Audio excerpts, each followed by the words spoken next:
Hello दोस्तों, स्वागत है आप सभी का हमारे यूट्यूब चैनल इंडियन क्लासेज में। दोस्तों आज के इस वीडियो में आप सबको बताएंगे आचार्य हजारी प्रसाद द्विवेदी का साहित्यिक परिचय। दोस्तों अगर आप भी क्लास 12th में हैं और हिंदी की तैयारी कर रहे हैं तो बहुत ही महत्वपूर्ण प्रश्न है 2024 के बोर्ड एग्जाम के लिए।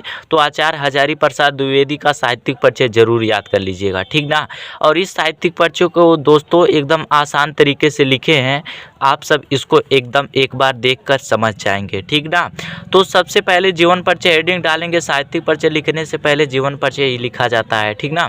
तो जीवन परिचय हेडिंग डालकर लिखेंगे आचार्य हजारी प्रसाद द्विवेदी। आचार्य हजारी प्रसाद यहाँ पे दो हो गया है, एक काट देंगे। आचार्य हजारी प्रसाद द्विवेदी का जन्म सन 1907 ईस्वी में बलिया जिले के दुबे का छपरा नामक ग्राम में हुआ था। जो आचार्य हजारी प्रसाद द्विवेदी हैं, जो 1907 ईस्वी में उनका जन्म हुआ था और बलिया जिले के दुबे छपरा नामक ग्राम में हुआ था। इनका जन्म स्थान है, इस बातों को ध्यान दीजिएगा। 1907 ईस्वी में बलिया जिले के दुबे के छपरा नामक ग्राम में आचार्य हजारी प्रसाद द्विवेदी का जन्म हुआ था, ठीक ना। इनके पिता का नाम पंडित अनमोल दुबे था। जो आचार्य हजारी प्रसाद द्विवेदी हैं उनके पिता का नाम अनमोल दुबे था।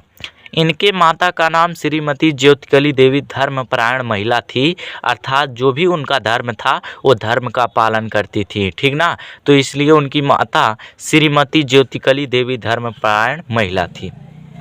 जीवन परिचय लिखने के बाद से दोस्तों साहित्यिक परिचय लिखेंगे और साहित्यिक परिचय हेडिंग डालेंगे। उसके बाद से लिखेंगे डॉक्टर हजारी प्रसाद द्विवेदी। डॉक्टर हजारी प्रसाद द्विवेदी के निबंधों में अखंड धारा प्रवाहित होती है।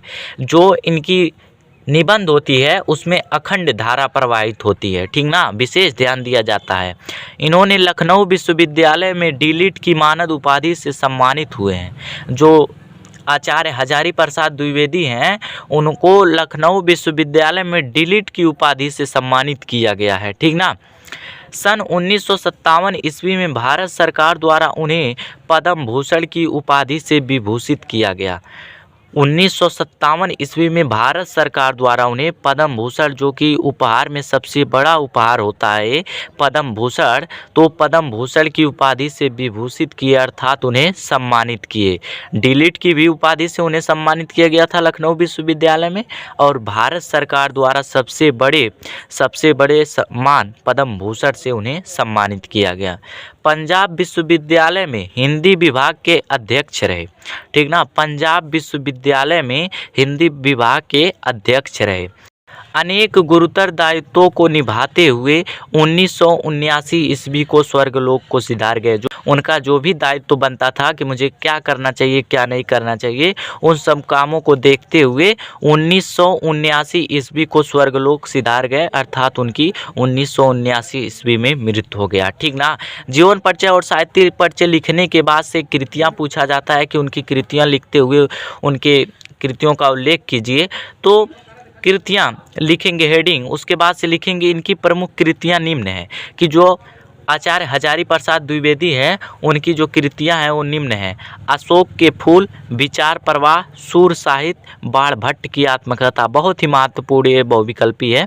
आप लोग देखेंगे किसी भी गाइड में देखेंगे या फिर किसी भी बुक में देखेंगे तो ये बहुविकल्पी में ज़रूर मिलेंगे, ठीक ना। तो इसको याद कर लीजिएगा। पहला है अशोक के फूल, दूसरा है विचार प्रवाह और तीसरा है सूर साहित्य, चौथा है बाण भट्ट की आत्मकथा है। इनकी 4 रचनाएँ हैं। आप सबको बताया भी हैं कि अगर रचना के साथ भाषा शैली लिख देते हैं तो कृतियाँ में बदल जाएगा, ठीक ना।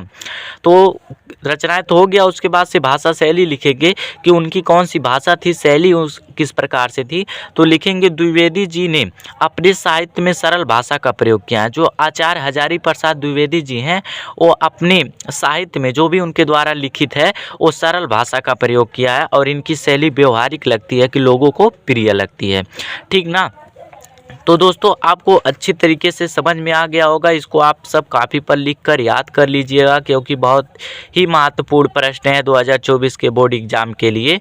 तो दोस्तों उम्मीद करता हूँ ये वीडियो आपको पसंद आया। अगर वीडियो पसंद आया तो लाइक कर दीजिएगा। मेरे चैनल पे नए आए हो तो मेरे चैनल को सब्सक्राइब कर दीजिएगा क्योंकि इस तरीके से हर रोज़ आपको एक वीडियो मिलता रहेगा और कक्षा 10वीं व 12वीं की हिंदी की तैयारी इस चैनल पर पूरी कराई जाएगी क्योंकि आपकी बार 100 में 90 पार होगा। तो दोस्तों इस वीडियो को ज़रूर देख लीजिएगा।